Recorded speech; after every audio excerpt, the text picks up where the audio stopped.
Hi everyone, कैसे हैं आप सब। आई होप आप सब अच्छे होंगे और स्वागत है आपको मेरे चैनल अपनी पहचान में। मेरी नाइट स्टडी शुरू हो गई है और नाइट स्टडी में मैं 2 स्लॉट रखूँगी। एक है मेरा थ्योरी पोर्शन, एक है एमसीक्यू वाला। तो इसको मैं अच्छे से कवर करने वाली हूँ क्योंकि इसमें जो वर्ल्ड हिस्ट्री के वेटेज काफ़ी बढ़ते जा रहे हैं। तो नासीवाद और हिटलर का उदय आज इस चैप्टर मेरा रहेगा वर्ल्ड हिस्ट्री का। हिटलर वाले से बहुत सारे क्वेश्चन पूछे जाते हैं, सो इसको मैं अच्छे से कवर करूँगी। ये मेरा सेकंड रिवीजन है। एक बार मैं पहले इस बुक को रीड कर चुकी हूँ, दोबारा से कर रही हूँ। और मैंने ये मंगाया हुआ था फ्लिपकार्ट से। सो आप लोग पूछे थे कि दीदी आप कहाँ से मंगाई थी, तो डियर मैं फ्लिपकार्ट से इसको मंगाई थी। काफ़ी अच्छी बुक है, specially 9th 10th history geography इसमें कवर किया हुआ है। सो इम्पॉर्टेंट है इस।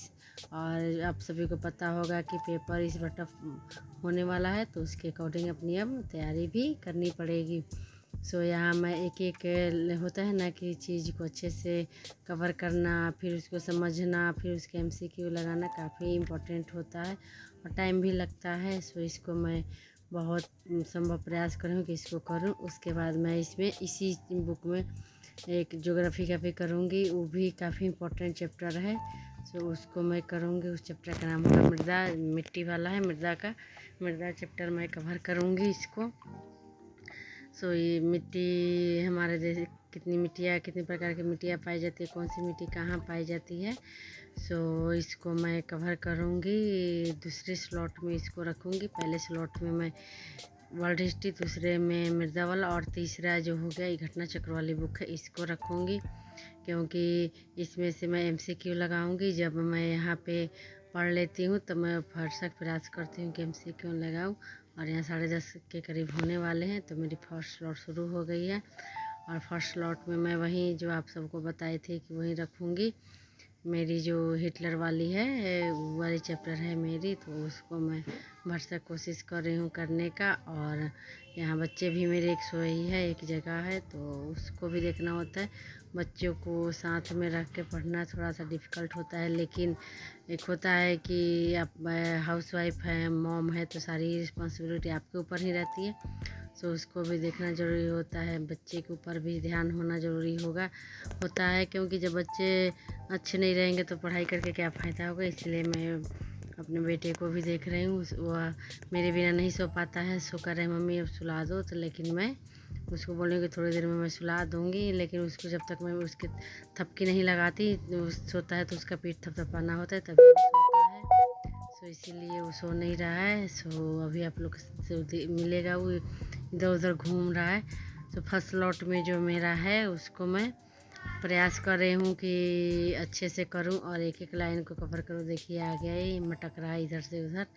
और बात होता है ना कि बच्चे अपने मन के ही हो जाते हैं, वही हाल है इसका भी हो गया है।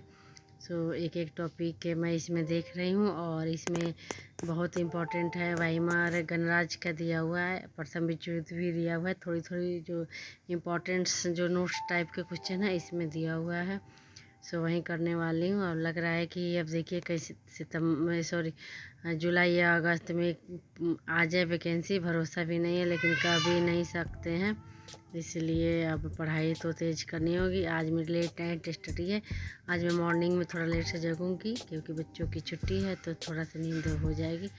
एक होता है कि नींद पूरी नहीं करने की वजह से मेरी तबीयत अचानक ख़राब हो जाती है, तो तबीयत ख़राब होने पर पूरा प्रॉपर रेस्ट लेना होगा। इसको मैं नहीं चाह रही हूँ कि मेरी एक दिन भी पढ़ाई गैपिंग में जाए।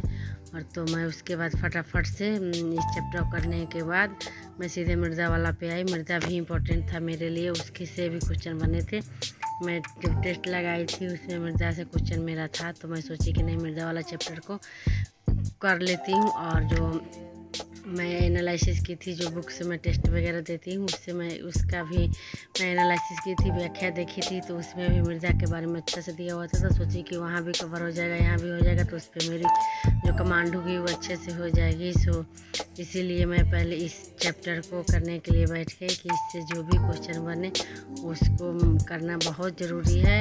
ऐसे तो नोट्स बनाई हूँ, लेकिन नोट्स के साथ साथ थ्योरी भी पढ़ रही हूँ क्योंकि इस बार फैक्चुअल क्वेश्चन ज़्यादा पूछ रहा है। कथन कारण मैच द फॉलोइंग तो मैं द फॉलोइंग में से एक बार में 4 को क्वेश्चन दे रहा है तो कब कहाँ से क्वेश्चन देगा पता नहीं है। सो इसीलिए थ्योरी के साथ साथ मैं उसको भी जो एकदम नोट्स के साथ में जो होता है दोनों एक साथ साथ लेके चल रही हूँ। और सारे सब्जेक्ट इस बार मैं देख रही हूँ, ये नहीं है कि सब्जेक्ट को देख रही हूँ सब्जेक्ट को छोड़ रही हूँ, मैं सारे सब्जेक्ट एक साथ कवर कर रही हूँ।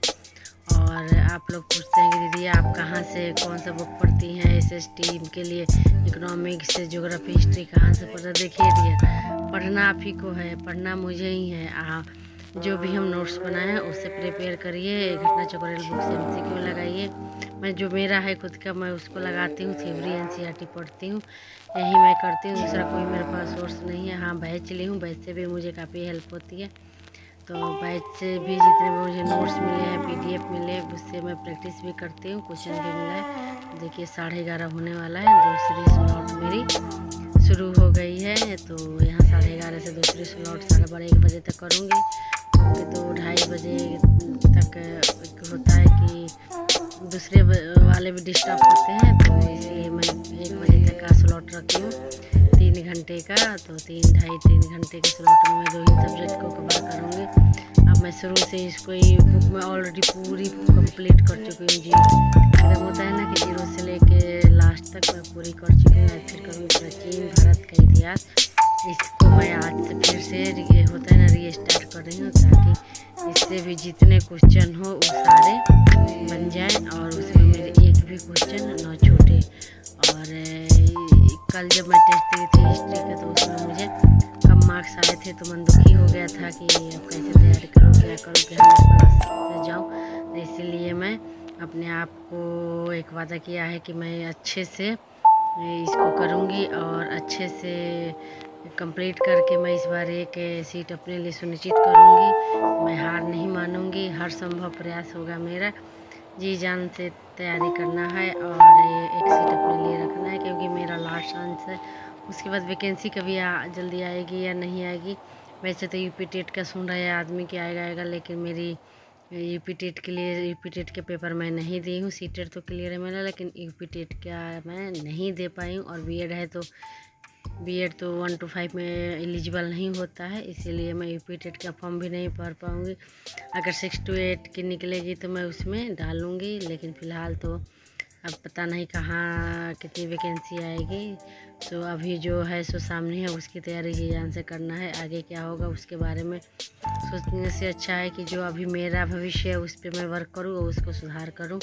इसी पे मैं वर्क भी कर रही हूँ। मेरे अंदर एक होता है कि मैं काफ़ी चीज़ मैं भूलने लगती हूँ, भूलने की आदत मेरी रहती है, लेकिन अब वो गलती को सुधारना है मुझे और अब आगे कोई गलती ना हो उसके वे वर्क करना है कि मेरा जो भी हो, मैं जो भी टेस्ट लगाऊँ, जो भी पढ़ूँ उसको एकदम अच्छे मन से पढूँ, शांत दिमाग से पढूँ, ताकि जो चीज़ पढ़ रही हूँ उसको मैं समझ पाऊँ और उसका एनालिसिस कर पाऊँ। और ज्योग्राफी के लिए मैं 3 बुक यूज़ करती हूँ। घटना चक्र है मेरे पास, घटना चक्र से एमसीक्यू लगाती हूँ। उसके बाद एनसीईआरटी पढ़ती हूँ और थ्योरी के लिए वही है एनसीईआरटी जो है बुक, उससे मैं करने का कोशिश करती हूँ, प्रयास कर रही हूँ कि मेरी अच्छे से हो जाए। और मैंने एक बुक के लिए और ऑर्डर किया है रुक्मिणी पब्लिकेशन का। सो मेरा टेस्ट सीरीज़ है, तो अभी तक मुझे रिसीव नहीं हुआ है। जैसे रिसीव होगा, एक बार आया था तो दोबारा रिटर्न करना पड़ा, क्योंकि उसमें काफ़ी पेजेस अच्छे नहीं थे, तो फिर मैं उसको रिटर्न करी हूँ। अभी दोबारा मुझे रिसीव नहीं हुआ है, जैसे रिसीव होगा मैं आप लोगों के साथ ज़रूर शेयर करूँगी।